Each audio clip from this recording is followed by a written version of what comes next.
কাঠবেড়ালি, কাঠবেড়ালি, পেয়ারা তুমি খাও, গুড়মুড়ি খাও, দুধ ভাত খাও, বাতাবি লেবু, লাউ, বেড়াল বাচ্চা, কুকুর ছানা দাও। ডাইনি তুমি হোৎকা পেটু, খাও একা পা যেথায় যেটু। বাতাবি লেবু সকলগুলো একলা খেলে ডুবিয়ে নুলো, তবে যে ভারী ল্যাজ উঠিয়ে পুটুস পাটুস চাও। ছোটা তুমি, তোমার সঙ্গে আরি আমার যাও। কাঠবিড়ালি এই কবিতাটা আমরা ছোটবেলায় সবাই পড়েছি কাজী নজরুল ইসলামের খুকি ও কাঠবিড়ালি।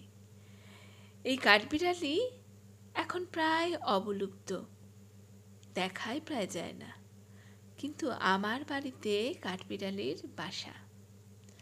আমার ছেলে কাঠবিড়ালিদেরকে খাবার দেয়, জল দেয়, তাদের জন্য রোজ খাবার কিনে আনে। এই যে বিভিন্ন রকম শস্য দানা তাদেরকে দেয়া হয়েছে, তারা খাচ্ছে। এছাড়া বাড়ির যে কোনো খাবার তাদেরকে যেটাই ইচ্ছে হয় খাবার জিনিস আমরা খাচ্ছি, কাঠবিড়ালিকে দিয়ে দেয়। কাঠবিড়ালি পাখি সব আমার এই জানলাটার মধ্যে এসে তাদের বাসা।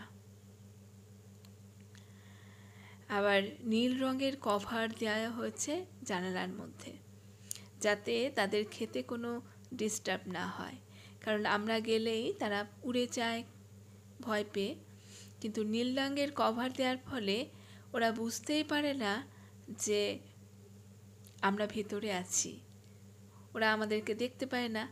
ফলে ওরা নিজের সুখে নিজের আনন্দে খায়, তারা নিজেরা খেলা করে, আর আমরা জানালার এপার থেকে তাদেরকে দেখতে থাকি, তাদের খেলা দেখি, তাদেরকে দেখে মজা পাই। আমি ভিডিওটা জানালার ভিতর থেকে করছি, ওরা তো বুঝতেই পারেনি, ওরা নিজেদের মতো খেলা করছে, খাচ্ছে, আমাদেরও দেখে আনন্দ হচ্ছে অবলুপ্ত জিনিসটা।